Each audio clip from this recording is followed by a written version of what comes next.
बुझाए, ठंडक लाए, सबको भाए जीरा सिप। MTH का जलजीरा जीरा सिप। जीरा सिप, असली रिफ्रेशिंग, असली स्वाद, असली मजा। MTH।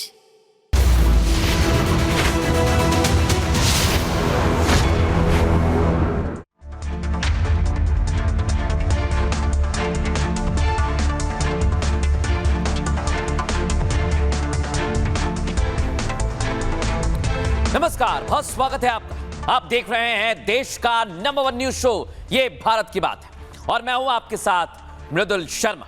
उम्मीद करते हैं आप सभी सेहतमंद होंगे और बहुत बहुत फिट होंगे। आज खबरों में आपके लिए क्या है खास?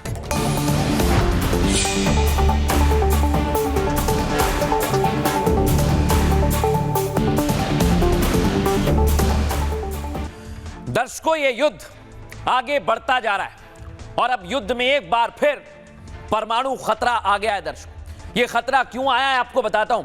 क्योंकि आज नेतन्याहू ने ईरान पर, जहां परमाणु ठिकाने, वहां पर हमला कर दिया है। क्या इस हमले में ईरान को नुकसान पहुंचा है या फिर ईरान का परमाणु सुरक्षित है? बताएंगे आपको हर एक खबर, लेकिन पहले देखिए कैसे हमले किए जा रहे हैं।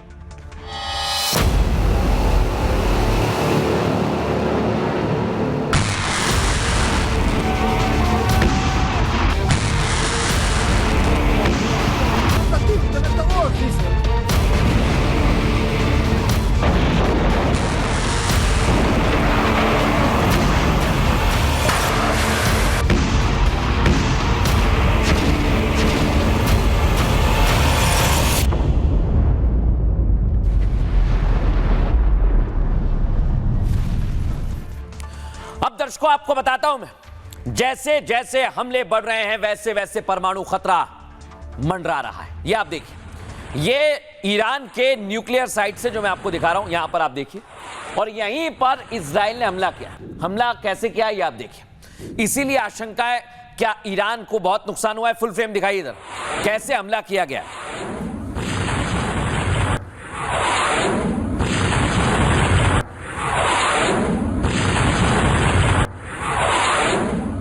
अब दर्शकों, मैं आपको दिखाता हूं एक और तस्वीर।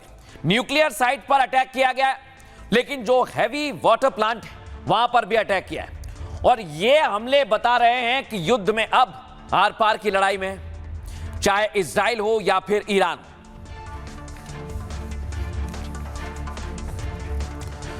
अब इस युद्ध में आप देखिए दर्शकों, कैसे रणनीति बदलती है। डोनाल्ड ट्रंप जो है शांत है, वो बार बार वक्त दे रहे हैं, लेकिन उधर नेतन्याहू क्या कर रहे हैं देखिए आप। हमला किया जा रहा है और हमला रुक नहीं रहा है। फुल फ्रेम दिखाइए जरा इस तस्वीर को।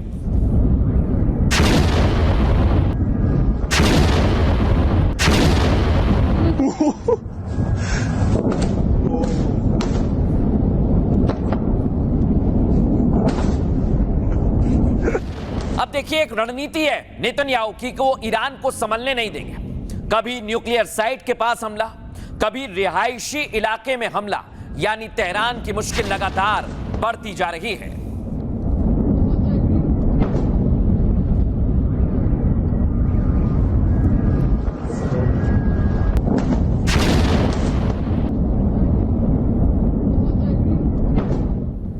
लेकिन दर्शकों, ईरान भी कम नहीं है। ईरान ने अभी तक ऐसे ऐसे हथियारों का इस्तेमाल किया है जो युद्ध में चौंकाता है। ये आप देखिए दर्शकों, ईरान आधुनिक हथियारों से इजराइल को जवाब दे रहा है।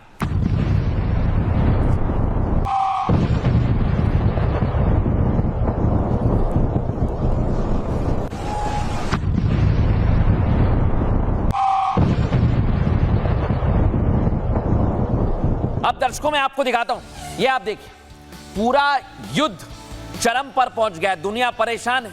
डोनाल्ड ट्रंप क्या कर रहे हैं देखिए जरा। फुल फ्रेम दिखाइए इस तस्वीर को।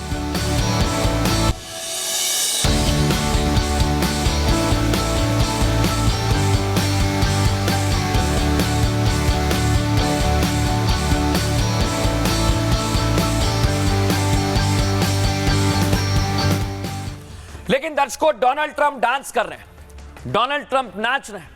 लेकिन आप समझिए दर्शकों, ये कैसी स्थिति आ गई है इस समय, और अभी इस वक्त क्या हालात है ईरान के आपके सामने दर्शकों।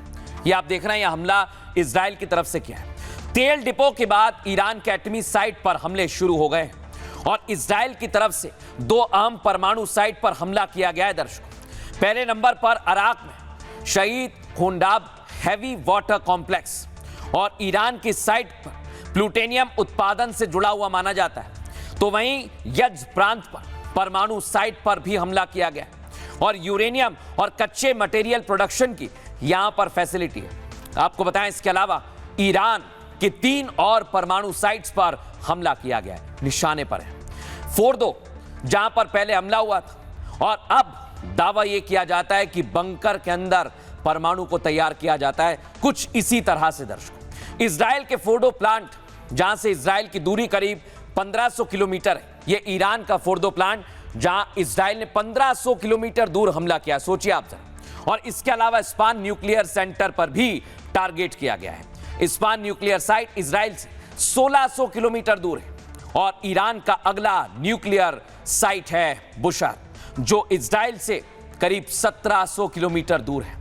आप ये मानकर चलिए कि बुशर न्यूक्लियर साइट पर भी हमले की कोशिश हुई है और हमले के पीछे का मकसद ईरान में परमाणु रेडिएशन फैलाना है। यही सवाल है दर्शकों, आपको दिखाते हैं कैसे इजराइल हमले कर रहा है इस रिपोर्ट में।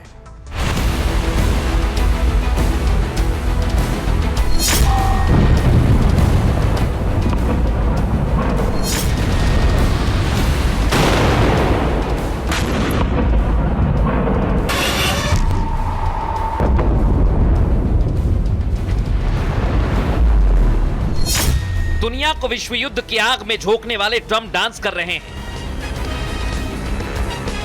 युद्ध को एंजॉय कर रहे हैं। 10 दिनों की छुट्टी पर चले गए हैं, लेकिन वाइल्ड फायर नेतन्याहू रुकने को रेडी नहीं।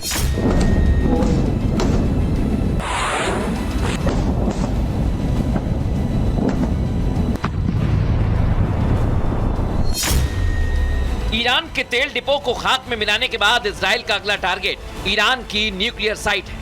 पिछले 24 घंटे में 2 ठिकाने पर बमबारी हुई, एटमी अड्डे को नुकसान पहुंचाया और बाकी 4 परमाणु ठिकानों पर निशाना लॉक कर दिया। यानी जो काम अब तक ईरान में ट्रंप नहीं कर पाए, नेतन्याहू उसी काम को अंजाम देने के लिए नया ऑपरेशन लॉन्च कर चुके हैं, जिसमें इजराइल का सामना पाकिस्तान से होने वाला है, क्योंकि कंगाल पाकिस्तान भी इस जंग में कूदने वाला है, वो भी बिना किसी तैयारी के ट्रंप के खिलाफ नेतन्याहू से पंगा लेने वाला है।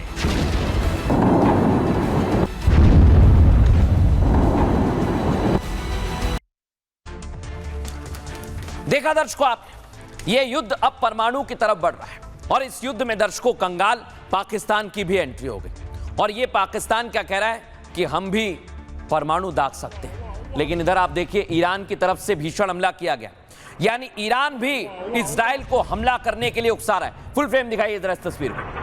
वाह वाह वाह वाह वाह वाह वाह वाह। लेकिन दर्शकों, 2 चीजें समझिए, एक तरफ डोनाल्ड ट्रंप शांत है और दूसरी तरफ नेतन्याहू इजराइल पर लगातार हमला कर रहे हैं। आपको बताता हूं, ये आप देखिए, डोनाल्ड ट्रंप और नेतन्याहू दोनों आपस में भिड़ गए कि हमला तो करना ही होगा। अमेरिका 2 कदम पीछे हटकर ईरान पर हमले की तैयारी में है, लेकिन इजराइल की तरफ से ईरान पर हमले अभी थम नहीं रहे दर्शकों। इस बार इजराइल ने ईरान में कई परमाणु ठिकाने पर बमबारी कर दी है और परमाणु ठिकानों पर हुए हमले की ईरानी मीडिया ने भी बाकायदा पुष्टि की है दर्शकों। हालांकि ईरान की तरफ से रेडिएशन फैलने की खबर नहीं आई है, लेकिन ईरान पर खतरा पहले के मुकाबले ज्यादा बढ़ चुका है। दरअसल इजराइल न्यूक्लियर पावर वाला देश है, यह दुनिया को पता है दर्शकों, लेकिन इजराइल इसे आधिकारिक तौर पर स्वीकार नहीं करता है और इजराइल को लगता है कि अगर ईरान के पास परमाणु बम आ गया तो वो सीधे तौर पर इजराइल के लिए बहुत बड़ा खतरा होगा। ये डोनाल्ड ट्रंप को बता चुके हैं, इसलिए इजराइल अब ऑपरेशन न्यूक्लियर का ऐलान कर चुका है, इसलिए डोनाल्ड ट्रंप उन्हें रोक रहे हैं। ऑपरेशन के तहत ईरान के न्यूक्लियर प्लांट्स को नष्ट करने की कोशिश है। इजराइल का मकसद है कि ईरान का न्यूक्लियर प्रोग्राम ध्वस्त हो जाए, जिसका जवाब ईरान की तरफ से मिसाइल हमलों से दिया जा रहा है, मुस्तबा की तरफ से। ऐसे में युद्ध में तमाम सवाल हैं दर्शकों, और युद्ध अब टाला नहीं जा सकता है, क्योंकि इसमें परमाणु खतरा चरम पर पहुंच गया है और ट्रंप 6 अप्रैल तक की मोहलत देकर क्या बड़े हमले की तैयारी कर रहे हैं? क्या डोनाल्ड ट्रंप बहुत बड़ा हमला करने वाले हैं? इसको लेकर अलग अलग सवाल खड़े हुए हैं। एक्सपर्ट क्या कह रहे हैं, सुनिए जरा। ईरान के जो परमाणु पावर प्लांट हैं उसके आसपास जो सपोर्ट सिस्टम होता है, जैसे कि laboratories, administrative building, workshop, heavy water plant, तो कूलिंग प्लांट्स होते हैं, उस पर हमले किए हैं। इजराइल ने शायद जानबूझ के अभी तक ईरान के जो परमाणु संयंत्र हैं उसका जो सेंट्रल डोम होता है, कोर, जिसके अंदर यूरेनियम 235 होता है, उसके ऊपर हमला नहीं किया है। क्योंकि अगर सेंट्रल डोम वो अगर हिट हो गया तो वहाँ से न्यूक्लियर रेडिएशन आसपास फैल जाएगी, न्यूक्लियर डस्ट आसपास फैल जाएगी, हवा प्रदूषित हो जाएगी। और वो प्रदूषित हवा कहाँ जाएगी न्यूक्लियर डस्ट के साथ? यूरोप की दिशा में जाएगी या गल्फ कंट्रीज़ के ऊपर आएगी। इसलिए फ़िलहाल ऐसा लग रहा है कि इजराइल ने तय किया है कि परमाणु संयंत्रों के सपोर्ट इंफ्रास्ट्रक्चर पर हमला करेगा। जो असली कोर है जहां यूरेनियम होता है उसके ऊपर हमला फिलहाल इजराइल नहीं कर रहा है। लेकिन दर्शकों, इजराइल की जो भी तैयारी हो, ईरान रुक नहीं रहा है। ईरान कह रहा है इस बार तो मर जाएंगे या मार देंगे। और आप देखिए, ईरान ने क्लस्टर बम दागा है। इजराइल बार बार दावा कर रहा है कि तेल अवीव में ईरानी हमले जारी है।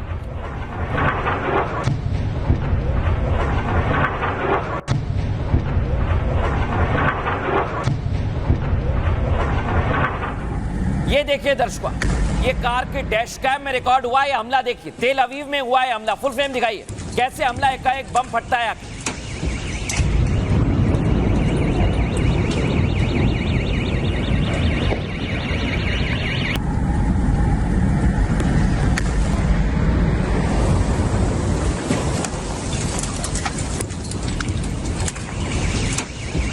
अब दर्शकों, खबर यह है कि जो पड़ोस में सऊदी है वो भी अमेरिका से कह रहा है कि इस बार ईरान को छोड़ना नहीं है। यानी बार बार अलग अलग तरह की बैठकें हो रही हैं। लेकिन मुस्लिम देश क्या वाकई एक दूसरे के खिलाफ आ गए हैं? इसी को लेकर तमाम सवाल खड़े हो रहे हैं दर्शकों। क्या वाकई मुस्लिम देश इस तरह से एक दूसरे को मारना चाहते हैं? क्योंकि IRGC की तरफ से तमाम तरह की बातें की जा रही हैं। सुनिए जरा IRGC के प्रवक्ता क्या कह रहे हैं।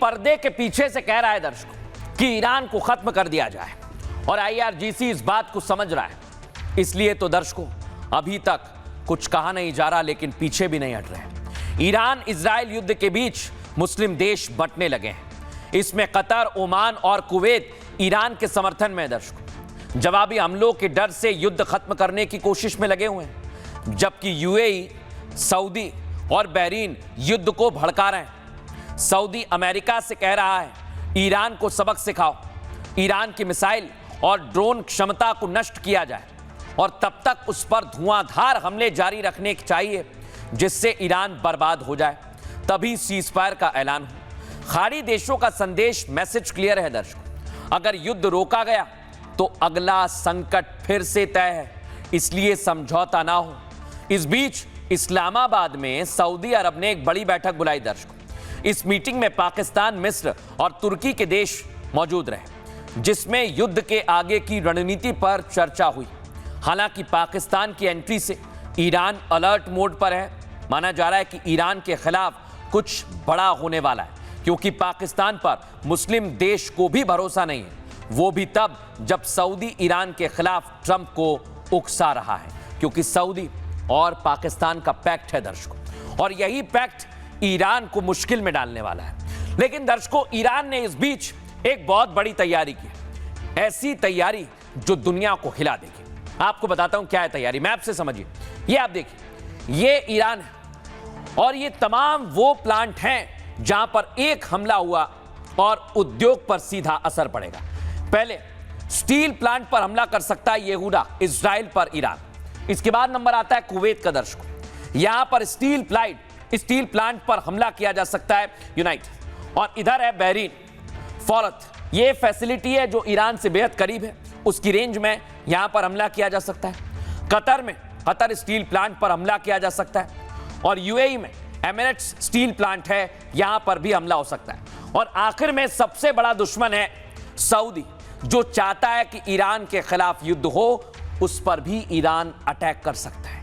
यानी ईरान की यह कोशिश है दर्शकों कि बाकी देशों पर भी ऐसे अटैक किए जाएं, उन्हें आर्थिक नुकसान हो। एक्सपर्ट क्या कह रहे हैं, सुनिए जरा। मुस्लिम बनाम मुस्लिम धर्म युद्ध नहीं है, यह पूरी तरह जियोपॉलिटिक्स और क्षेत्रीय नेतृत्व का युद्ध है। यह पावर ऑफ बैलेंस की लड़ाई है। सऊदी अरब की चिंता है कि ईरान का प्रभाव कम हो और उसका क्षेत्रीय नेतृत्व में कमी हो। वो अमेरिका पे प्रेशर डाल रहा है और सहयोग कर रहा है कि ईरान को कंटेन किया जाए। इस्लामाबाद की जो बैठक है वो युद्ध की तैयारी नहीं है। अगर वो युद्ध की तैयारी होती तो वो सैन्य गठबंधन होना था, बल्कि ये युद्ध को रोकने और नियंत्रण करने की तैयारी है। और ताकत का संतुलन यानी कि क्षेत्रीय प्रभाव का भी ये मेन विशेष मुद्दा है। दर्शकों, इससे समझिए जरा, ईरान इतनी बड़ी तैयारी क्यों कर रहा है? क्योंकि उसके पास अब धीरे से सपोर्ट आ गया है। किसका सपोर्ट? हूती और हिजबुल्लाह का। इधर लेबनान में हिजबुल्लाह के ठिकानों पर इजराइल ने स्ट्राइक की तो जवाब भी करारा दिया गया है।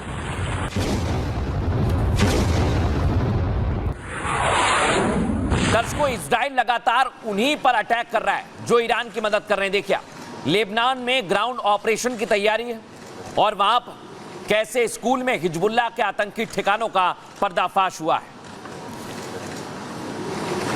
लेकिन अब दर्शकों, हूती विद्रोही मैदान में आ गए। इनका राज समंदर में होता है और ये आप देखिए, जंग के मैदान में आने का ऐलान कर दिया है। सुनिए जरा क्या कह रहे हैं हूती के कमांडर।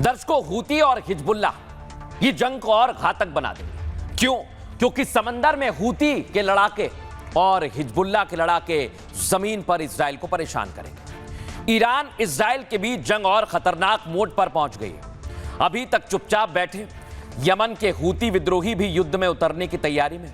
इस बार हूती विद्रोहियों ने इजराइल की ओर मिसाइल दागी। यमन से दागी गई बैलिस्टिक मिसाइल के चलते सायरन बजने लगी। हालांकि आयरन डोम से मिसाइल को इंटरसेप्ट किया गया दर्शक, लेकिन इजराइल के लिए हिजबुल्लाह के बाद हूती बड़ी चुनौती है। यह मौजूदा युद्ध के दौरान पहली बार है जब ईरान समर्थित हूती विद्रोहियों की ओर से इजराइल को सीधे निशाना बनाया गया। इजराइल के मुताबिक यमन से मिसाइल लॉन्च की पहचान की गई और फौरन एयर डिफेंस सिस्टम सक्रिय हो गया। इस बीच हूती के सैन्य प्रवक्ता ने हमले की जिम्मेदारी भी ली है, साथ ही इजराइल को अंजाम भुगतने की चेतावनी भी दी गई है। दरअसल ईरान समर्थित हूती संगठन हमले के इंतजार में था। जब इजराइल की तरफ से हिजबुल्लाह पर हमले तेज हुए, फिर हूती विद्रोही एक्शन में आ गए और हमला करने लगे। साथ ही यह भी कहा कि उनकी उंगली ट्रिगर पर है, अगर जरूरत पड़ी तो वो इजराइल के खिलाफ सैन्य कार्रवाई भी करेंगे। लेकिन दर्शकों, अगर हूती विद्रोही मैदान में आते हैं तो ये जंग और ज्यादा बढ़ेगी। सुनिए एक्सपर्ट क्या कह रहे हैं। ईरान के लोग IRGC की सपोर्ट में खुल्लम खुल्ला आ गए हैं, प्रदर्शन कर रहे हैं। ईरान के 12-12 साल तक के बच्चों को IRGC के अंदर शामिल किया जा रहा है। अब तक इजराइल के ऊपर ईरान के बैलिस्टिक मिसाइल और ड्रोन से अटैक हो रहे थे, हिजबुल्लाह के ताबड़तोड़ रॉकेट से अटैक हो रहे थे, और अब कल रात से यमन के हुती विद्रोहियों ने 2000 किलोमीटर दूर से इजराइल के ऊपर अटैक करना शुरू कर दिया है। अब तक स्टेट ऑफ हॉर्मुज ही बनता, जिससे 20% तो रुका हुआ था। अब बाबल मंडेब को भी बंद करने की प्लान है। 12% और ऑयल रुक जाएगा, यानी कि 32% दुनिया के तेल के ऊपर एक किस्म से ताला लग जाएगा। भीषण युद्ध चल रहा है, इजराइल भी ताबड़तोड़ हमले कर रहा है। मुझे लगता है कि अब दुनिया एक बहुत बड़े विनाश के कगार पर है, अगर तुरंत कोई डिप्लोमेटिक सॉल्यूशन नहीं निकाला जाता है तो। लेकिन दर्शकों, अभी तक जो युद्ध चल रहा है उसमें कई देशों की एंट्री हुई, लेकिन अब ऐसे देश की एंट्री हो रही है जो चौंका रहा है। सोचिए, ये पाकिस्तान जहां पर तेल नहीं है, खाने को रोटी नहीं है, लॉकडाउन जैसे हालात है, वो पाकिस्तान इजराइल को चुनौती दे रहा है। अब दर्शकों, मैं आपको बताता हूं, इस युद्ध में इजराइल ईरान पर हमला कर रहा है और इजराइल ने ऐसी जगह पर हमला किया कि पाकिस्तान खौफ में आ गया दर्शकों, और ऐसा खौफ कि वो डर गया है कि कहीं अटैक उस पर ना हो जाए। ईरान जंग के बीच इजराइल और पाकिस्तान में तनातनी की खबर है। इजराइल ने तेहरान में पाक दूतावास के पास अटैक किया दर्शकों, और हमले में पाकिस्तान के राजदूत और कर्मचारी बाल बाल बच गए। यहां तक तो ठीक था, लेकिन अब पाकिस्तान ने इजराइल को जवाबी हमले की चेतावनी दे दी। सोचिए, जंग शुरू होने के बाद पाकिस्तान में इस बात की चर्चा है कि ईरान के बाद पाकिस्तान का नंबर आ सकता है। इजराइल ने कई बार पाकिस्तान के परमाणु हथियारों को लेकर चिंता भी जाहिर की। पाक के संसद में अलग अलग तरह के बयान सामने आए। इजराइल का अगला टारगेट पाकिस्तान हो सकता है, ये वहां के सांसद कह रहे हैं, और अमेरिका भी पाकिस्तान के परमाणु हथियारों को लेकर चिंता जता चुका है। आपको याद होगा, तुलसी गबार्ड ने कहा था। इंटेलिजेंस चीफ तुलसी गबार्ड ने बयान दिया, पाकिस्तान की मिसाइल और परमाणु अमेरिका के लिए खतरा हो सकता है। समझिए, पाक सेना के प्रवक्ता भी इजराइल को धमकी दे चुके हैं, कोई भी पाकिस्तान को कमजोर मुल्क ना समझे। वो कहते हैं, पूरी दुनिया जानती है पाक न्यूक्लियर स्टेट है, 2 न्यूक्लियर स्टेट की जंग बहुत भयानक हो सकती है, और पाकिस्तान के पास करीब 170 परमाणु हथियार हैं। परमाणु हमले के लिए सक्षम मिसाइलें भी हैं। आपको बताएं, इजराइल के पास करीब 90 परमाणु हथियार हैं, और इजराइल के पास F-35 जैसे फाइटर जेट भी मौजूद है, जिससे कभी भी कहीं भी परमाणु हमला किया जा सकता है। वैसे पाक इजराइल के बीच जंग की आशंका कम है दर्शकों, लेकिन तेहरान में हुए हमले ने दोनों के बीच टेंशन को बढ़ा दिया है, और अगर ये टेंशन बढ़ी तो फिर कई तरह की समस्याएं सामने आ सकती हैं।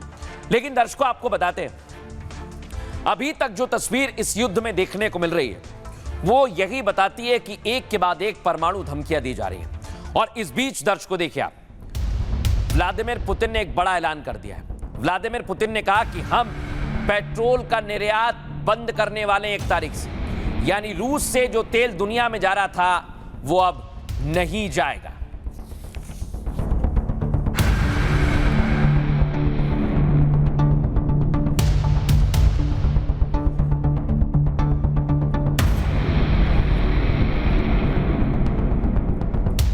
दर्शकों, पुतिन ने फैसला क्यों लिया है? क्योंकि यूक्रेन रूस की रिफाइनरीज पर अटैक कर रहा है। ये ड्रोन से हमला किया है, फुल फ्रेम दिखाइए। अब रूस की रिफाइनरी पर हमला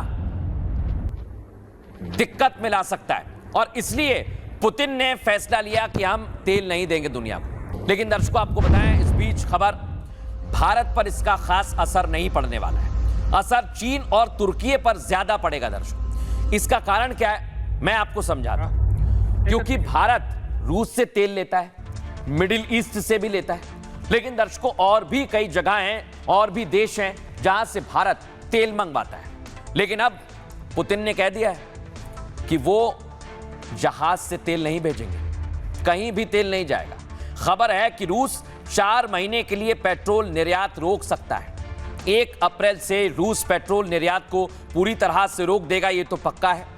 दावा है कि रूस घरेलू जरूरतों को पूरा करने के लिए ऐसा कर रहा है। यूक्रेन लगातार रूस की रिफाइनरीज पर अटैक करता है। इस महीने यूक्रेन ने 2 बड़े रिफाइनरी प्लांट को निशाना बनाया। दोनों रिफाइनरी रूस की कुल क्षमता 10% तेल रिफाइन करती है, और देश के अंदर तेल की कमी ना हो, इसके लिए पुतिन ने यह कदम उठाया। एक्सपोर्ट जारी रखने से रूस के घरेलू बाजार पर दबाव बढ़ सकता है। सरकार अंदरूनी कीमतों को कंट्रोल में रखना चाहती है और रूस ने कच्चे तेल के एक्सपोर्ट पर कोई रोक नहीं लगाई है। जंग के बीच हॉर्मुज से तेल की सप्लाई प्रभावित हो रही है और रूस के इस फैसले से तेल की अंतर्राष्ट्रीय कीमतें बढ़ सकती हैं। रूस हर दिन 1.2 से 1.7 लाख बैरल पेट्रोल निर्यात करता है और रूस के इस फैसले से सबसे ज्यादा असर चीन, तुर्की और ब्राजील पर होगा। ये देश रूसी तेल उत्पादों के बड़े खरीदार हैं। हालांकि भारत पर क्या असर होगा, आपके जहन में सवाल आया होगा। आपको बताऊं, भारत रूस से पेट्रोल नहीं, सिर्फ कच्चा तेल खरीदता है। कच्चे तेल को खुद साफ कर पेट्रोल और डीजल बनाता है। भारत दुनिया का बड़ा रिफाइनिंग हब है। रोजाना 56 लाख बैरल तेल प्रोसेस करने की ताकत भारत रखता है और भारत की जरूरत का 20% कच्चा तेल रूस से आता है। रूस से आने वाले कच्चे तेल पर कोई रोक नहीं लगी है, इसलिए चीन और तुर्की को दिक्कत होगी। एक्सपर्ट क्या कह रहे हैं, सुनिए। 4 साल से ज्यादा चलता हुआ युद्ध रशिया और यूक्रेन के बीच अब रशिया की अर्थव्यवस्था पर असर डालने लगा है। इस कारण से रशिया ने $150 बिलियन का सोना बेचने का प्लान बनाया है, बेच दिया है, कुछ बेच रहा है और कुछ बेचेगा। और गैसोलीन पर उसने 1 अप्रैल से उसके एक्सपोर्ट पर रोक लगा दी है, क्योंकि उसके अपने देश में इसकी शॉर्टेज महसूस की जा रही है। इसकी वजह से वहां भी महंगाई बढ़ रही है। तो क्रूड ऑयल भले ही, क्योंकि क्रूड ऑयल रशिया के लिए बहुत बड़ा एक रेवेन्यू का साधन है, तो क्रूड ऑयल भले ही ना रोका हो, परंतु गैसोलीन पर उसने रोक लगा दी है, जो रशिया के ऊपर बढ़ता हुआ आर्थिक डिस्ट्रेस है, इसका सूचक है। अब दर्शकों आपको बताएं, अगर रूस तेल नहीं देगा, मिडिल ईस्ट से नहीं आ रहा है, तो लोग अफवाह भी उड़ाएंगे। लेकिन मैंने आपको बताया कि भारत में कोई दिक्कत नहीं होगी। और आज पीएम मोदी ने भी यही कहा है दर्शकों कि देश में कोई दिक्कत नहीं है, लेकिन ऐसे समय में राजनीति करने से बचना चाहिए। दिखाइए पहली तस्वीर। आज प्रधानमंत्री नरेंद्र मोदी ने मीटिंग की थी मुख्यमंत्रियों के साथ और उसके बाद देश को बताया कि लॉकडाउन नहीं लगेगा। ऐसी कोई भी स्थिति नहीं है और इसके लिए पूरी तरह से देश तैयार है, यह भी बताया। इस बीच आपको एक और तस्वीर दिखाते हैं। रक्षा मंत्री राजनाथ सिंह, वित्त मंत्री निर्मला सीतारमण और मोदी कैबिनेट के साथी मंत्रियों के साथ मिडिल ईस्ट में जो हालात बने हैं उसको लेकर भी चर्चा की गई है।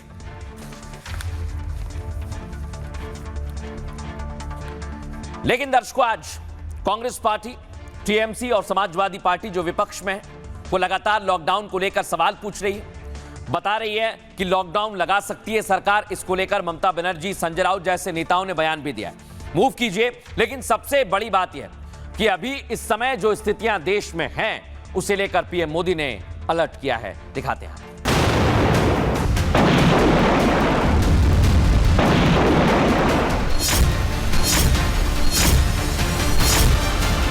एकजुटता के साथ मिलजुल करके इस संकट का सामना करना है। अमेरिका ईरान जंग के बीच पीएम मोदी ने देशवासियों को एकजुटता का मंत्र दिया। मोदी ने कहा, पश्चिम एशिया में युद्ध चल रहा है, इसके चलते कई देशों में संकट पैदा हो गया है, लेकिन हमें संकट से मिलकर लड़ना होगा। धैर्य के साथ, एकजुटता के साथ मिलजुल करके इस संकट का सामना करना है।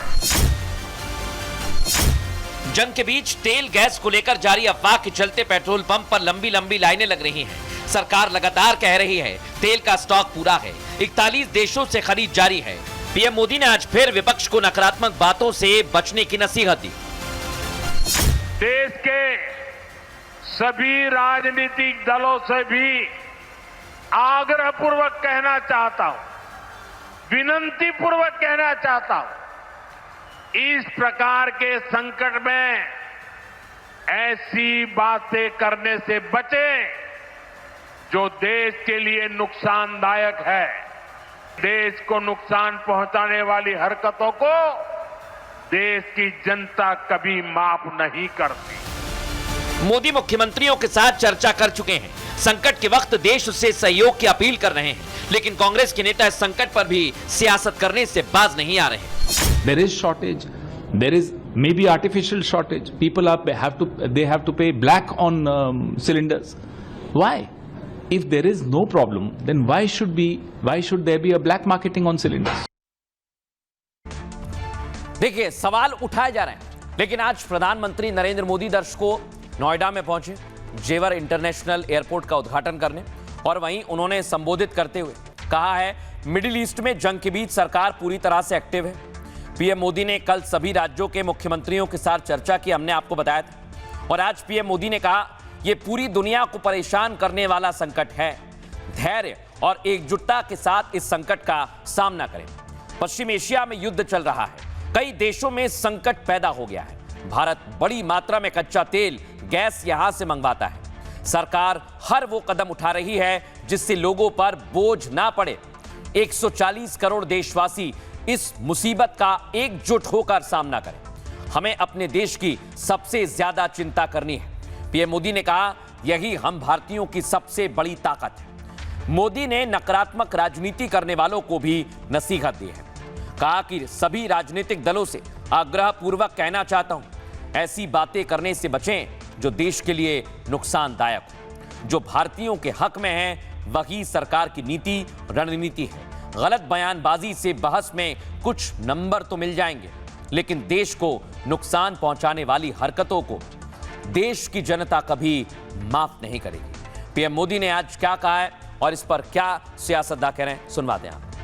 अभी जो युद्ध चल रहा है, इससे पैदा हुए संकट का सामना कैसे करना है, इसके बारे में देश के सभी मुख्यमंत्रियों से भी लंबी चर्चा हुई है और बड़ी सकारात्मक चर्चा हुई है।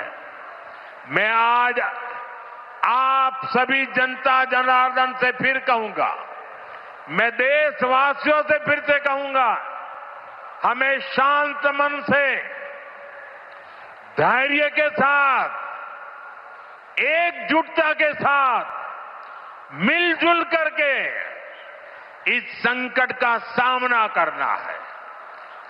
ये पूरे विश्व में परेशानी पैदा करने वाला संकट है।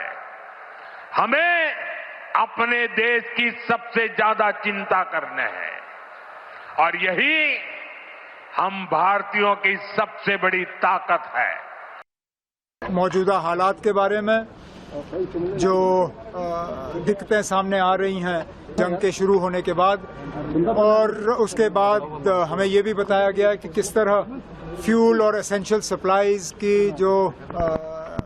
उसकी जो सप्लाई है उसको किस तरह बरकरार रखा जा रहा है। हम सबको यकीन दिलाया गया है कि किसी चीज की कमी नहीं है। दिल्ली की सरकार ने इंगेजमेंट बरकरार रखा है तेहरान के साथ, ताकि जो ऑयल और एलपीजी प्राइसेस है स्ट्रेट ऑफ हॉर्मोज को लेके कैसे कोई डायरेक्ट क्रिटिसिज्म में न जाते हुए हम हमारे स्ट्रेटेजिक प्रोविजंस बनाएं ताकि हम प्रोटेक्ट कर सकें एनर्जी, जहां इंपोर्ट हो वेस्ट एशिया से हो और अन्य देशों से। भारत सशक्त है और हमेशा रहेगा। On the streets, there is shortage. There is maybe artificial shortage. People have to pay black on cylinders. Why? If there is no problem, then why should there be a black marketing on cylinders? लेकिन दर्शकों समझिए, PM Modi ने कहा कि आपको एकजुट होना हो। ऐसा क्यों पीएम कह रहे हैं? क्योंकि तस्वीरें बहुत कुछ कहती हैं। देखिए, लोग मान नहीं रहे, समझाने के बावजूद लोग भीड़ लगा रहे हैं।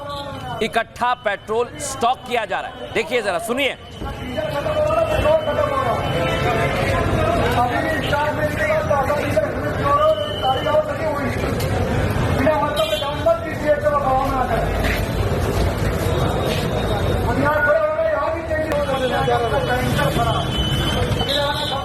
देवरिया में देखिए, योगी फोर्स एक्शन में जमाखोरों के खिलाफ कार्रवाई की जा रही है। और ये देखिए, ये नीले रंग के जो ड्रम है इसमें जमाखोरी की जा रही थी।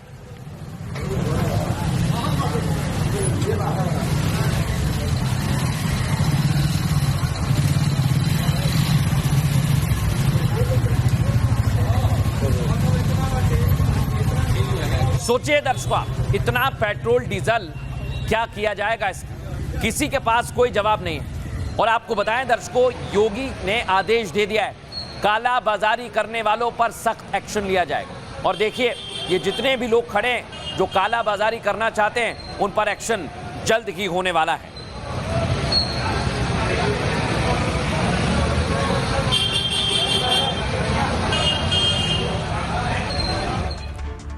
दर्शकों, एक सवाल, क्या आप भी पेट्रोल और गैस को लेकर सतर्क हैं? अगर सतर्क हैं तो काला बाजारी करने वालों को पहचानें और उनकी जानकारी दें। पीएम मोदी के साथ बैठक हुई और उसके बाद सीएम योगी एक्शन में।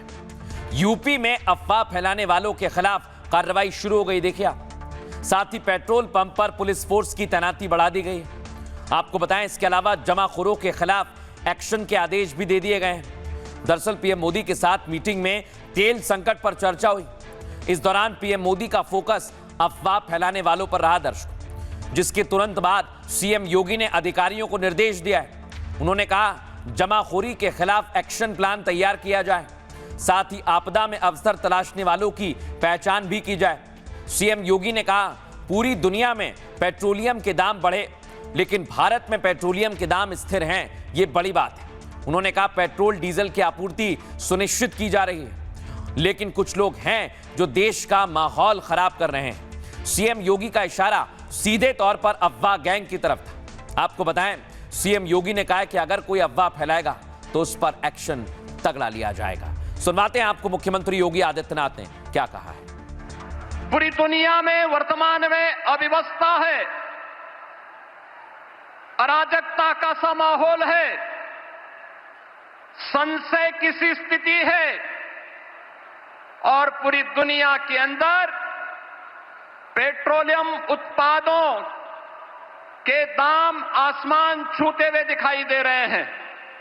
अमेरिका जैसे दुनिया के विकसित देशों में भी जहां पेट्रोलियम उत्पादों के दाम आसमान छूते हुए दिखाई दे रहे हैं, भारत के पड़ोस में जितने भी देश हैं उनमें न केवल पेट्रोलियम पदार्थों के दाम आसमान छू रहे हैं, बल्कि उसका अत्यंत अभाव है।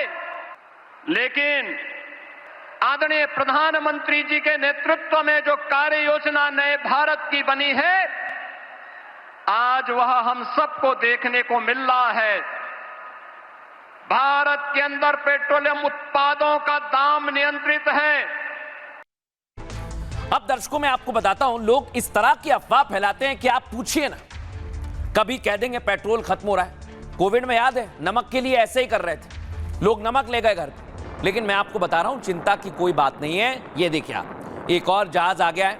ये 47,000 मीट्रिक टन एलपीजी लेकर आया है और ये जहाज भारत पहुंच चुका है। इस जहाज का नाम है जगवसंत। दर्शकों, देखिए इसे आप।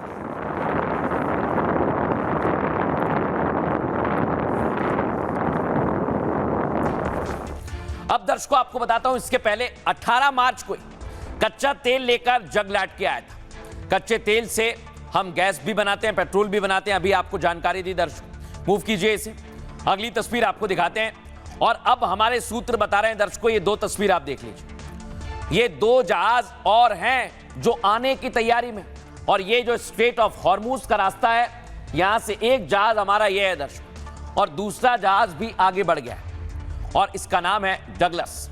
और ये दोनों जहाज जल्द ही भारत आएंगे, इसमें भी भारत का ही सामान है।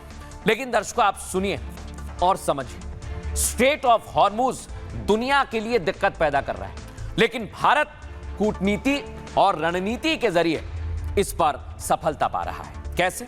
जंग के बीच हॉर्मूज से लगातार भारतीय जहाज निकल रहे हैं। जगवसंत हॉर्मूज से होते हुए गुजरात के कांडला पोर्ट पहुंच चुका है। यह जहाज 47,000 मीट्रिक टन एलपीजी लेकर आया है। सूत्रों की माने तो दो और जहाज हॉर्मूज से निकल चुके हैं। इससे पहले पाइन गैस टैंकर भी हॉर्मूज से निकला था। बताया जा रहा है पाइन गैस टैंकर 29 मार्च को यानी कल मंगलुरु पोर्ट पर पहुंच सकता है। इससे पहले शिवालिक और नंदा देवी भी इसी रास्ते से आ चुके हैं। जगलाटकी भी कच्चा तेल लेकर भारत आ चुका है। अभी करीब 20 भारतीय जहाजों का आना बाकी है। हॉर्मूज में भारत को ईरान ने बड़ी छूट दी है। हॉर्मूज पार करते समय ईरान की तरफ से कोई टैक्स नहीं लिया जा रहा है और ईरान ने रूस और चीन जैसी छूट भारत को दी है। भारत तेल गैस को लेकर कई देशों से संपर्क में है। अभी 41 देशों से ऊर्जा का आयात किया जा रहा है। दावा है कि भारत के पास 60 दिनों का ऑयल रिजर्व मौजूद है और इसलिए चिंता की कोई बात नहीं है। सुनिए जरा एक्सपर्ट क्या कहते हैं। सरकार ने दुनिया को दिखा दिया है अब जिस तरीके से एलपीजी के वेसल्स आ रहे हैं, साथ ही साथ क्रूड ऑयल के शिप्स आ रहे स्ट्रेट ऑफ हॉर्मुज के थ्रू, कि डिप्लोमेसी के थ्रू चीजें अचीव की जाती हैं।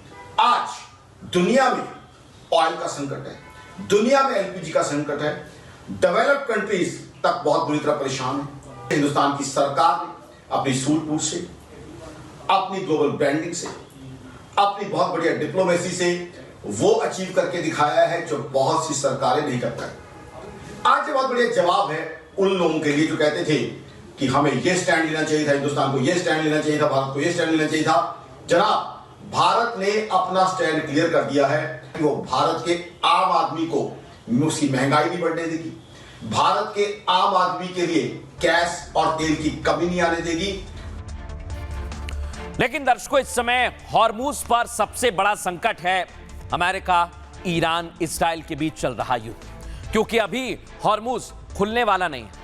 और आपको दिखाएं, हॉर्मुज को लेकर अब डोनाल्ड ट्रंप फंस गए, उलझ गए दर्शकों। वो इसे स्ट्रेट ऑफ ट्रंप कहने लगे। हालांकि ये ट्रंप की रणनीति है या फिर कोई चाल, इसे समझना होगा। दिखाइए जरा अगली तस्वीर। अभी हजारों जहाज फंसे हुए हैं, वहीं ईरान पर इजराइल अटैक कर रहा है और लगातार ये अटैक किए जा रहे हैं। एक तरफ हॉर्मुज है और दूसरी तरफ ये अटैक है। लेकिन आपको बताएं दर्शक, इस समय डोनाल्ड ट्रंप हॉर्मुज पर फंस गए क्योंकि उनके युद्धपोत भी पूरी तरह से कामयाब नहीं हो पाए।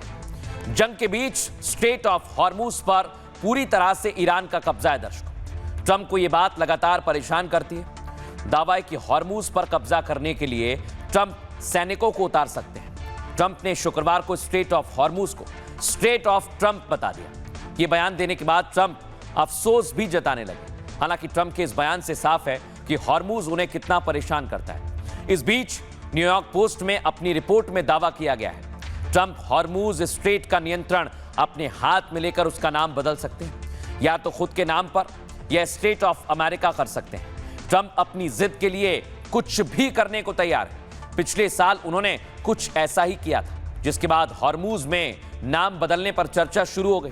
ट्रंप ने गल्फ ऑफ मैक्सिको का नाम बदल दिया था, बाद में इसे गल्फ ऑफ अमेरिका कर दिया गया। ट्रंप हॉर्मुज का नाम आसानी से नहीं बदल सकते क्योंकि स्ट्रेट ऑफ हॉर्मुज एक अंतर्राष्ट्रीय जलमार्ग है। इसका नाम वैश्विक सहमति से तय होता है। यूनाइटेड नेशंस के समुद्री कानून भी इस पर लागू होते हैं। कोई भी देश अकेले इसका नाम नहीं बदल सकता। इसके लिए अंतर्राष्ट्रीय समझौता जरूरी होता है। लेकिन डोनाल्ड ट्रंप तो डोनाल्ड ट्रंप, आज उन्होंने इसे स्ट्रेट ऑफ हॉर्मुज कह ही दिया। सुनिए जरा। Now and be great if we could do something, but they have to open it up. They have to open up the Strait of Trump. I mean, Hormuz. Excuse me for this. I'm so sorry. Such a terrible mistake. The fake news will say he accidentally said, no, there's no accidents with me, not too many. हमारे सामने आने वाली सबसे बड़ी चुनौतियों में से एक है कि ईरान हॉर्मुज जलडमरू मध्य में टोलिंग सिस्टम लगाने का फैसला कर सकता है। ये न केवल गैरकानूनी है बल्कि मंजूर भी नहीं है। यह दुनिया के लिए खतरनाक है। दर्शकों, डोनाल्ड ट्रंप की तैयारी है और वो तैयारी दिखने लगी है। दर्शकों, मेरे पास खबर आ रही है, हमारी टीम ने बताया है कि एक और यूएसएस युद्धपोत त्रिपोली पहुंच गया। अमेरिकी सेंट्रल कमांड से जानकारी आई है यूएसएस त्रिपोली की तैनाती कर दी गई और 3,500 से ज्यादा सैनिक भी पहुंच गए। ये तस्वीर आपको दिखा रहे हैं अलग अलग जगह से। जो अलग अलग दावे किए जा रहे हैं अब वो ठीक साबित हो रहे हैं, सही साबित हो रहे हैं दर्शक। और अलग अलग सोर्सेज इसलिए मैं कह रहा हूं क्योंकि कभी ट्रंप, कभी अलग अलग देश और कभी अलग अलग एजेंसीज। अब मैं आपको दिखाता हूं दर्शकों ईरान क्यों महत्वपूर्ण है। ये पहले आप तस्वीर देखिए, इजराइल का ईरान पर जहां एक तरफा अटैक चल रहा है, वहीं उसके उन ठिकानों को निशाना बनाया जा रहा है जो उसके लिए बड़े महत्वपूर्ण है, यानी ईरान को कमजोर किया जा रहा है। मूव कीजिए, अगली तस्वीर दिखाइए। और इधर डोनाल्ड ट्रंप अपनी तैयारियों में लगे हुए हैं। नेतन्याहू से हालांकि उनकी लड़ाई हो गई है। खबर यह है कि उन्हें नेतन्याहू की रणनीति पसंद नहीं आ रही है और नेतन्याहू को ट्रंप की रणनीति पसंद नहीं आ रही है। इस वजह से दोनों में झगड़ा हो गया है दर्शकों। खबर यह है अब युद्ध में डोनाल्ड ट्रंप फंस गए हैं और इधर नेतन्याहू चाहते हैं कि युद्ध लड़ा जाए, लेकिन अमेरिका चाहता है युद्ध खत्म हो जाए और इसलिए दोनों को दिक्कत हो रही है। समझिए इसे। ईरान जंग के बीच अमेरिका और इजराइल में तनाव हो गया। बहुत बड़ी खबर है ये। दोनों देशों के नेता एक दूसरे पर आरोप लगाने लगे हैं। अमेरिका के उपराष्ट्रपति जेडी वेंस ने नेतन्याहू से फोन पर बात की और दावा है कि दोनों के बीच जंग को लेकर जमकर बहसबाजी हुई। वेंस ने नेतन्याहू को जंग के लिए जिम्मेदार तक बता दिया। आपको बताएं, कहा नेतन्याहू ने ही ट्रंप को बहला फुसलाकर जंग में घसीटा है। जेडी वेंस ने नेतन्याहू की रणनीति पर भी सवाल उठाए। वेंस बोले, जंग से पहले भी एक भी भविष्यवाणी सही साबित नहीं हुई। नेतन्याहू ने दावा किया था कि खामनेई खत्म होते ही ईरान में बगावत होगी, जिसके बाद अमेरिका इजराइल वहां अपनी पसंद की सरकार बनवा सकते हैं। लेकिन हमले के बाद ईरान में कट्टरपंथियों की पकड़ और ज्यादा मजबूत हुई है। व्हाइट हाउस के सूत्रों की माने तो नेतन्याहू ने ट्रंप को आसान जीत का भरोसा दिलाया था। दावा यह भी किया गया कि जेडी वेंस शुरू से ही इस युद्ध के खिलाफ थे। जंग लंबी खींचने से अमेरिका पर आर्थिक दबाव बढ़ गया है और अमेरिका इजराइल के रिश्तों में तनाव और ज्यादा गहरा गया है। इस वजह से कहा जा रहा है कि दिक्कत और बढ़ सकती है। सुनिए डिफेंस एक्सपर्ट क्या कह रहे हैं। अमेरिका चाहे या ना चाहे, अगर इजराइल अटैक करता ईरान के ऊपर तो अमेरिका को पिछले साल की तरह आना ही पड़ता, क्योंकि अमेरिका के अंदर यहूदी लॉबी सबसे ज्यादा रिच है और वो ही पूरे कांग्रेसमैन को फंडिंग करती है और ज्यादातर मेजोरिटी रिपब्लिकन्स की है, डेमोक्रेट की, उसके इशारे पे होता है। पर यह भी सच है कि ईरान के अंदर जो विद्रोह उठाया गया था उसके अंदर ना सिर्फ मुसाद, जो कि ईरान की इंटेलिजेंस एजेंसी है, बल्कि अमेरिकन इंटेलिजेंस एजेंसी CIA का भी हाथ था, परंतु खमेनी ने उसको कुचल दिया। अब जब युद्ध फैल चुका है लेबनान से लेकर के पूरे खाड़ी क्षेत्र के बीच में, और अमेरिका को जो प्रेशर आ रहा है पूरी दुनिया से, तेल के कारण, गैस के कारण, इकोनॉमी डाउन होने के कारण, और पॉलिटिकली भी अपने देश में भी अमेरिका के अंदर जो प्रेशर बन रहा है इलेक्शन जो नवंबर में आने उसके कारण, जेडी वेंस ने ये जो कहा है स्टेटमेंट कि नेतन्याहू ने हमें झूठ बोला और हमें कोई युद्ध में घुसेड़ा, नैतिकता से देखा जाए तो गलत है। इस स्टेटमेंट को ये होना नहीं चाहिए। अब दर्शकों, युद्ध पर तो निगाहें हैं, लेकिन भारत में वोट युद्ध शुरू हो गया है और बंगाल में निगाहें हैं, असम में निगाहें हैं, तमिलनाडु में। लेकिन बंगाल में बड़ा संदेश दिया जा रहा है। दर्शकों, पहली तस्वीर दिखाइए। आज प्रधानमंत्री नरेंद्र मोदी नोएडा एयरपोर्ट का उद्घाटन करने पहुंचे। जेवर में सबसे बड़ा एयरपोर्ट बनकर तैयार हो गया है। पहला फेज कंप्लीट हो गया है।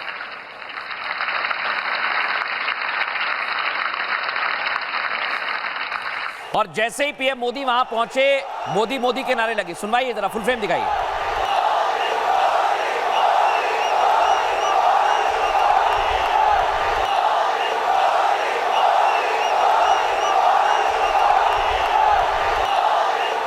यहां से पीएम मोदी ने संदेश दिया तो उधर दीदी भी दार्जिलिंग में दाड़ रही थी और उन्होंने भी जीत का दम भरा है। सुनवाइए जरा। करी ना, काशी विश्वनाथ मंदिर करते गিয়ে কত मंदिर ভেঙেছিল बीजेपी, दिल्लीर कालीबाड़ी भेंगे उड़िए दिएছিল। लेकिन दर्शकों, बड़ी बात क्या है, बंगाल में चुनाव के दौरान हिंसा ना हो, ऐसा हो नहीं सकता। मुर्शिदाबाद में हिंसा हो गई, लेकिन दावा यह किया जा रहा है कि रामनवमी के जुलूस पर पत्थर बरसाए। किसकी शय पर यह घटना घटी, अब जांच पड़ताल हो रही है। एमबीएन सुनाइए। মুসলিমদের দোকানে কিভাবে আগুন লাগানো হয়েছে দেখুন, মুসলিমদের দোকানে এগুলা দেখুন কিভাবে আগুন লাগানো হয়েছে পুরো এলাকায় প্রশাসন। अब दर्शकों, शुभेंदु अधिकारी ने बताया कि ये भगवा झंडा लगा हुआ था, ये देखिए, और इस झंडे को उखाड़कर फेंक दिया गया। इसी वजह से विवाद बढ़ा है।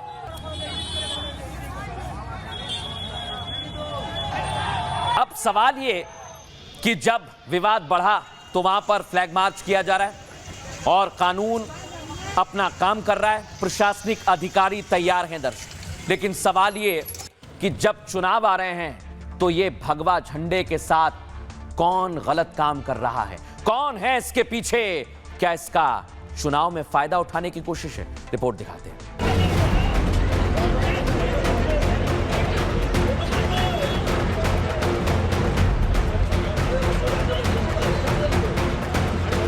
क्या ममता को हार का डर सताने लगा है? क्या ममता बनर्जी बंगाल में चुनाव टलवाना चाहती हैं?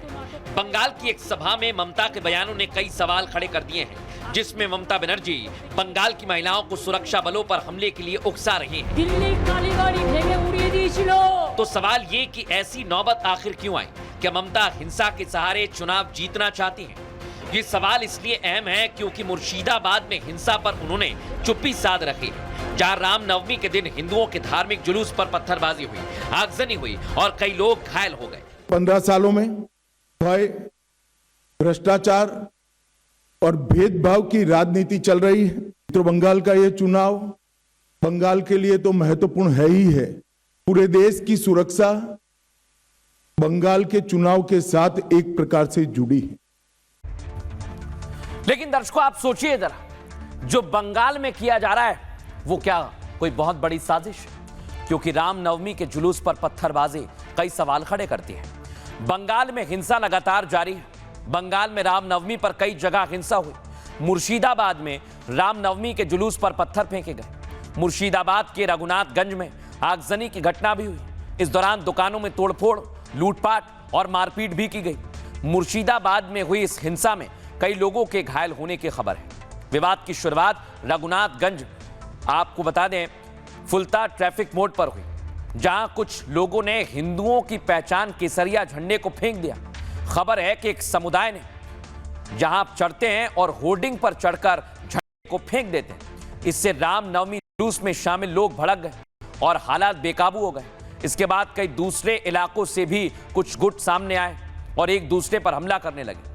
आपको जानकारी दें, रामनवमी का जुलूस, बड़ी संख्या में लोग वहां पर मौजूद थे और डीजे चल रहा था। इसी को लेकर हंगामा हो गया, जिसके बाद दोनों पक्षों में हाथापाई हुई, पत्थरबाजी तक हुई। केंद्रीय सुरक्षा बलों ने मौके पर पहुंचकर हालात को नियंत्रण में लिया। मुर्शिदाबाद में हिंसा के बाद कई जगह पर धारा 144 लागू की गई है। खासतौर से रघुनाथगंज में ज्यादा सख्ती बरती जा रही है। मुर्शिदाबाद में सुरक्षा बलों की तैनाती भी बढ़ा दी गई है। और बंगाल में 23 अप्रैल को पहले चरण का चुनाव है। मुर्शिदाबाद समेत 16 जिले में 23 अप्रैल को वोटिंग होगी, जिसमें पहले चरण के लिए 152 सीटों पर वोट डाले जाएंगे। मुर्शिदाबाद बंगाल के सबसे संवेदनशील इलाकों में से एक है और इसलिए यहां पर बड़ी संख्या में सुरक्षा बलों की तैनाती की गई है। सुनिए जरा लोगों का क्या कहना है। काल जो जुलूस निकला था शांत था, यहाँ कोई माहौल, कोई डिस्टर्ब नहीं था, लेकिन शांत जगह को जो अशांत कर दिया वो आदमी, प्रशासन यहाँ पर था, प्रशासन के बगल में खड़ा था, प्रशासन रहते हुए इतना बड़ा काम हो गया यहाँ पर, प्रशासन अभी तक कोई स्टेप नहीं लिया। हम छोटा से यहाँ बड़ा हुआ है, बिजनेस करता है, हम लोग फल बेचता है, ठीक है। हमारा यहाँ पे जितना आदमी देख रहे हैं, मुस्लिम कम्युनिटी का जो दुकान है, चुन चुन के काल को तोड़ा गया है, आग लगा गया है, लूटपाट किया गया है। हमारा बगल में जो अलग धर्म का जो दुकान है उसको कोई टच नहीं किया है। इतना बड़ा जुलूस निकला है, तांडव कर कल जो तांडव किया है, तो आर्मी भी ये सब क्या कर रहा था, आप फुटेज चेक कीजिए। और दंगा का विषय जो हो रहा है तो ममता बनर्जी पहले से ही बोल दिया था, अगर कुछ होगा तो मेरा दायित्व तो नहीं है। जो मुर्शिदाबाद में काल हुआ उसके पहले बेलडंगा में हुआ था, पूरा वही बेल्ट में चलता है। हाँ, बासुंती में कल ऐसा हुआ है। तो इसके पूरा पता चल रहा है कि ये लोग वोट बैंक का पॉलिटिक्स कर रहे हैं, तुष्टीकरण का पॉलिटिक्स कर रहे हैं और बार बार हिंदुओं के ऊपर, हिंदुओं के उत्सव के ऊपर ये अत्याचार पश्चिम बंगाल में जारी हुए हैं। इतना बड़ा दुर्गा पूजा होता है बंगाल में, कोई एक पीसफुली होता है, पूरा छठ पूजा होता है पीसफुली होता है। मुस्लिम लोगों को इतना बड़ा 30 इयर्स बाद इज्तिमा हुआ, 80 लाख मुस्लिम आए थे, पीसफुल हुआ। ये रमजान अभी ईद खत्म हुआ, वह पीसफुल है। तो रामनवमी क्यों थोड़ा डिस्टर्ब होता है? क्योंकि भाजपा भगवान राम को वो पॉलिटिकली मिसयूज करता है। दुखद है, राजनीतिक स्वार्थ के लिए आप लोगों को लड़ा रहे हो, इससे ज्यादा दुखद क्या हो सकता है? ममता जी के बारे में क्या कहें, वो तो सीधा सीधा संविधान से टकर रही है, संविधान को मानने की तैयार ही नहीं है। ऐसा लगता है कि वो हताशा में है, वो हार मान चुकी हैं, बौखलाहट में कुछ का कुछ बोल रही हैं और अब की बार जनता उन्हें सबक पश्चिम बंगाल में सिखा देगी। दर्शकों, बंगाल में चुनाव में बीजेपी पूरी ताकत के साथ जुटी हुई है, क्योंकि पिछली बार विपक्ष की पार्टी, सबसे बड़ी पार्टी बीजेपी ही थी और इस बार उम्मीद है गृह मंत्री अमित शाह, रोड शो कर रहे हैं। गुवाहाटी असम में भी चुनाव चल रहा है, वहां पर भी पहुंच रहे हैं। और आज दर्शकों इधर बंगाल में घोषणा पत्र जारी किया है और आरोप पत्र भी जारी कर दिया है। ये पश्चिम बंगाल में खुद पहुंचे गृह मंत्री अमित शाह और पश्चिम बंगाल बीजेपी के बड़े नेता शुवेंदु अधिकारी भी वहां पर मौजूद हैं और आरोप पत्र जारी किया गया है।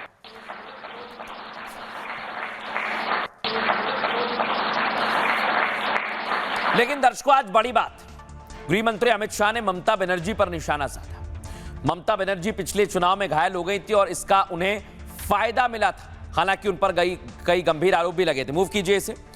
एक तो पैर में चोट लगी थी और ये सर में चोट लगी थी। ये दर्शकों 2024 का चुनावी कैंपेन, यानी जब जब चुनाव आते हैं ममता बनर्जी को चोट लग जाती है, इसलिए भी सवाल खड़े हो रहे हैं। क्या ममता बनर्जी विक्टिम कार्ड खेलती हैं? क्या ममता बनर्जी सिंपैथी चाहती हैं? क्या वोटर्स के बीच में वो इसी तरह से वोट हासिल करना चाहती हैं? आपको बताते हैं बंगाल में अब जुबानी जंग शुरू हो गई है। बीजेपी ने ममता सरकार पर हमला बोला है। आपको बताएं पार्टी ने घोषणा पत्र से पहले एक चार्जशीट जारी की। गृह मंत्री ने कोलकाता में चार्जशीट जारी की है जिसमें ममता बनर्जी पर कई गंभीर आरोप लगाए गए हैं। शाह ने कहा टीएमसी सरकार ने कई काले कारनामे किए हैं। पार्टी की चार्जशीट में सरकार के 15 साल का कच्चा चिट्ठा है।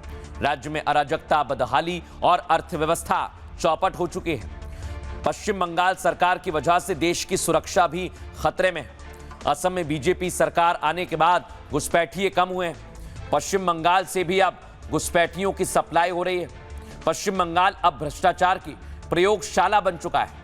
ऊपर से नीचे तक टीएमसी के लोग जनता को लूट रहे हैं। बंगाल उद्योग के लिए एक प्रकार की कब्रगाह बन गया है। भयंकर बेरोजगारी है, जबकि ममता 15 साल से सत्ता में है। अमित शाह यही नहीं रुके, सीधा ममता पर हमला किया और कहा ममता दीदी ने हमेशा विक्टिम कार्ड की राजनीति की है। ममता कभी पैर तुड़वा लेती हैं, कभी सिर पर पट्टी बंधवा लेती हैं, कभी बीमार हो जाती हैं, कभी चुनाव आयोग को गालियां देती हैं। लेकिन अब पश्चिम बंगाल की जनता उनकी सियासी चाल को समझ गई है और इसीलिए जनता जवाब देने के लिए तैयार है। सुनिए जरा गृह मंत्री अमित शाह क्या कह रहे हैं। ममता दीदी ने हमेशा विक्टिम कार्ड का पॉलिटिक्स खेला है। कभी पैर तोड़वा लेती हैं, कभी सिर पर पट्टी बंधवा देती हैं, कभी बीमार हो जाती है और कभी चुनाव आयोग के सामने बेचारा बनकर चुनाव आयोग को गालियां निकालती।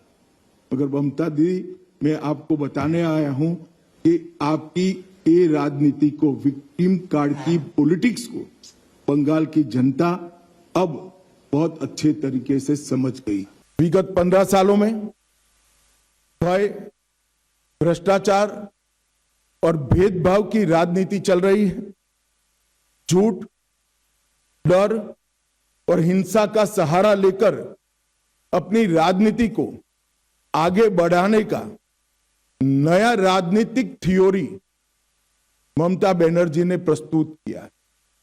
कोई भी सरकार को चुनकर आने का आधार जन कल्याण के काम होते हैं। तृणमूल कांग्रेस का चुनकर आने का आधार झूठ, डर और हिंसा है। बंगाल टीएमसी के पोंचो बिपोर जॉय से ग्रसित यहां घुसपैठियों को प्रोटेक्शन दिया जाता है। तुष्टीकरण को अपना मिशन बना चुकी है सरकार। भारतीय जनता पार्टी की सरकार बनने के बाद असम से घुसपैठ कमोबेश समाप्त हो गई। अब एक ही रास्ता बचा है जहां से घुसपैठ होकर पूरे देश के अंदर घुसपैठिए फैलते हैं और देश की सुरक्षा के साथ खिलवाड़ करते। इनकी शुरू से टेक्निक रही कि झूठ बोलते रहो, लोग को बरगलाते रहो, एक झूठ को रोज 10 बार रिपीट करो तो लोग उसको सच समझने लग जाएगा कि चाहे वो। लेकिन सवाल यह है दर्शकों कि एक तरफ लगातार सवाल उठाए जा रहे हैं और चुनाव शुरू हो गया और इधर 2027 की अभी से तैयारी होने लगी है। दर्शकों मूव कीजिए, क्योंकि आज जेवर एयरपोर्ट का पहला फेज बनकर तैयार हुआ है। हमने आपको अभी बताया पीएम मोदी और योगी आदित्यनाथ उत्तर प्रदेश के मुख्यमंत्री साथ में आज इस पूरे प्रांगण का भ्रमण कर रहे थे।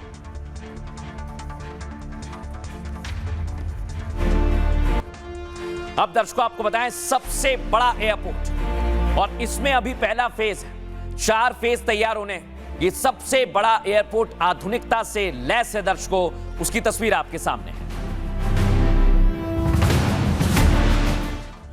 लेकिन दर्शकों, जेवर एयरपोर्ट जिसका सालों से इंतजार किया जा रहा है, जो अपने आप में एक इकोनॉमी लेकर चलेगा और दिल्ली का बोझ कम करने के लिए इसे तैयार किया है।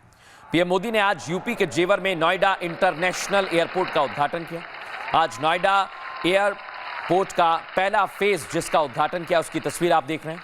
नोएडा का ये फेज 4 फेज में बनकर तैयार होगा। पहला फेज अभी बनकर तैयार हुआ है। दिल्ली से सटे नोएडा के इस एयरपोर्ट के उद्घाटन के मौके पर सीएम योगी आदित्यनाथ भी मौजूद रहे। इसके अलावा राज्य सरकार के डिप्टी सीएम और कई दूसरे मंत्री भी मौजूद रहे। नोएडा एयरपोर्ट के उद्घाटन के मौके पर पीएम मोदी और मुख्यमंत्री योगी की जबरदस्त केमिस्ट्री दिखी, जो आप तस्वीर में देख रहे हैं। एयरपोर्ट उद्घाटन के बाद दोनों ने एक विशाल जनसभा को संबोधित किया। सभा के दौरान मंच पर मोदी और योगी कुछ बात भी कर रहे थे, जो हमने आपको दिखा रहा है, जो ये बताने के लिए काफी था कि ये दोनों की बॉन्डिंग कितनी जबरदस्त है और विकास कार्यों को लेकर पीएम मोदी मुख्यमंत्री योगी पर भरोसा करते हैं। यही वजह है कि मोदी ने इस सभा में अंधविश्वास का भी जिक्र किया और अखिलेश सरकार की लूट पर हमला बोला। सुनिए। जिस नोएडा को पहले अंधविश्वास के कारण अपने हाल पर छोड़ दिया गया था, कुर्सी जाने के डर से पहले के सत्ताधारी यहां आने से डरते थे।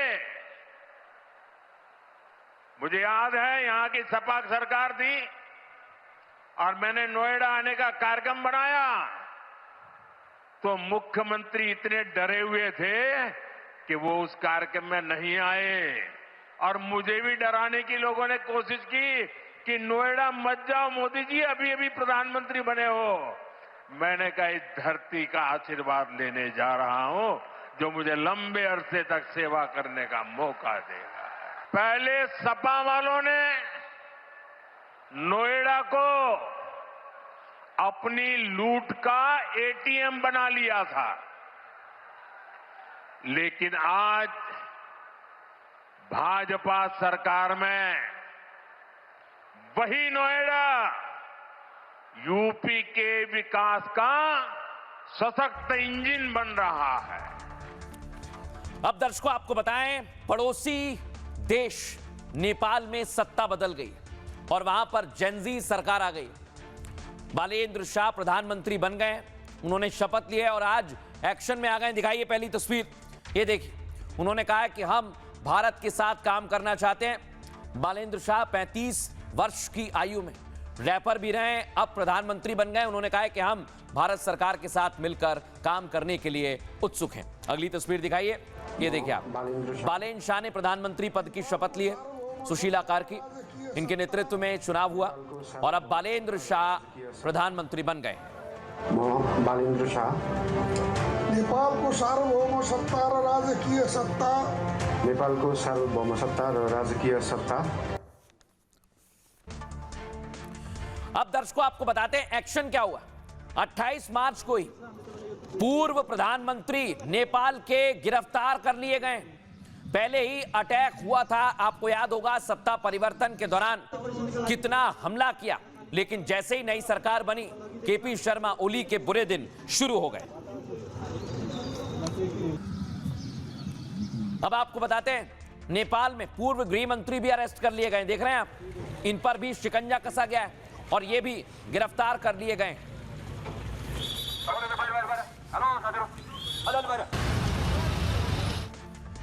दर्शकों, नेपाल में जेनजी सरकार बनी है और जेनजी सरकार एक बड़े आंदोलन के बाद बनी है। नेपाल की जनता ने कहा हमने अपने हिसाब से अपने नेता को चुना है चुनावों के बाद, और बालेंद्र शाह बन गए हैं और एक्शन भी शुरू हो गया है।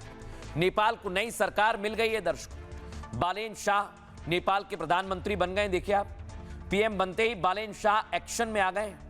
पूर्व पीएम केपी शर्मा ओली को अरेस्ट कर लिया गया है, देख लीजिए।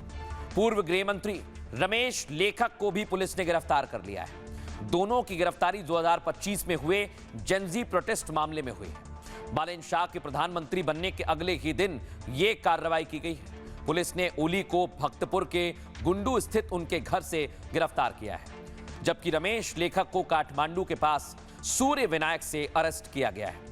यह कार्रवाई गृह मंत्रालय की शिकायत के बाद शुरू की गई है। जांच के आधार पर जांच आयोग ने सुझाव दिया कि इन नेताओं की लापरवाही के चलते ही केस चलाया जाना चाहिए। अगर दोनों पर सजा साबित होती है तो 10 साल तक की जेल होगी दर्शकों। और पिछले साल जेनजी प्रदर्शन में 77 लोगों की मौत हो गई थी। और आपको जानकारी दे दें, नेपाल की अरबों की संपत्ति को भी नुकसान पहुंचा था। गिरफ्तारी के बाद काठमांडू की सुरक्षा कड़ी कर दी गई है। राजधानी काठमांडू में चप्पे चप्पे पर पुलिस की टीमें तैनात हैं। और आपको जानकारी दे दर्शकों, इसी को लेकर नेपाल में अलग अलग तरह की तैयारी की जा रही है। अब नेपाल की नई सरकार बनी है, तैयारी क्या है आपको बताते हैं। बालेन शाह पहले ही दिन से एक्शन में है। उनकी अध्यक्षता में एक बैठक भी हुई दर्शकों। आपको बताएं, बालेन शाह की अध्यक्षता में बैठक हुई है। जांच रिपोर्ट पर गंभीरता से विचार किया गया है। बालेन सरकार की कैबिनेट में सख्त एक्शन प्लान भी तैयार हुआ, क्योंकि आयोग एक पूर्व जज सुशीला कार्की की अध्यक्षता में बनाया गया था। आयोग ने दो टूक कहा कि हालात संभालने में गंभीर लापरवाही हुई।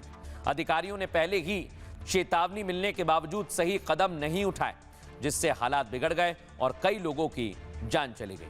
आपको बताएं, नेपाल के सबसे युवा बालेन शाह प्रधानमंत्री बने। इनकी चर्चा दुनिया भर में हो रही है। पीएम बालेन शाह की उम्र मात्र 35 वर्ष है। बालेन शाह की पार्टी का नाम राष्ट्रीय स्वतंत्र पार्टी है। राष्ट्रीय स्वतंत्र पार्टी पहली बार नेपाल में सत्ता में आई है। 5 मार्च के चुनाव नतीजे में आरएसपी को जबरदस्त बहुमत मिला और पीएम बनने के बाद भारत से रिश्ते मजबूत करने पर बालेन शाह ने जोर दिया है। पीएम मोदी ने बालेन को प्रधानमंत्री बनने पर बधाई भी दी है। और दर्शकों, अब नेपाल भारत के साथ कंधे से कंधा मिलाकर काम करना चाहता है और इसकी तैयारी वहां की नई सरकार कर रही है। आगे बढ़ेंगे, बात करेंगे आज के सूत्र की। आज का सूत्र आपको सुनना चाहिए दर्शकों। भाई कैसा होना चाहिए? भाई लक्ष्मण जैसा होना चाहिए। आज भाई भाई में संपत्ति के लिए झगड़े होते हैं। ऐसे में हमें भगवान राम और लक्ष्मण से रिश्तों को निभाने की सीख लेनी चाहिए। लक्ष्मण जी कहते हैं, चाहते तो वो रुक सकते थे दर्शकों, लेकिन वो राम जी के साथ गए, क्योंकि कुछ रिश्ते तर्क से नहीं कर्तव्य से निभाए जाते हैं। राम केवल भाई नहीं थे, लक्ष्मण का संसार थे। परछाई भी कभी शरीर से सवाल नहीं करती कि कहां जाना है। सुख में भले ही हिस्सा ना मांगे, लेकिन दुख में बिना बुलाए ही भागीदार बनना चाहिए। सच्चे रिश्ते की पहचान यही है। आज हर घर में राम लक्ष्मण जैसे भाई की जरूरत है, ताकि रिश्ते बच जाए। एक छोटा सा ब्रेक ले रहे हैं, जल्द हाजिर होते हैं। चमकी चाट से क्या बना है? सैंडविच, लस्सी और छाछ और हर घूंट में चमकी चाट। ड्राई फ्रूट और दही बड़े। चमकी चाट से स्वाद बढ़े। असली स्वाद सिर्फ चमकी चाट।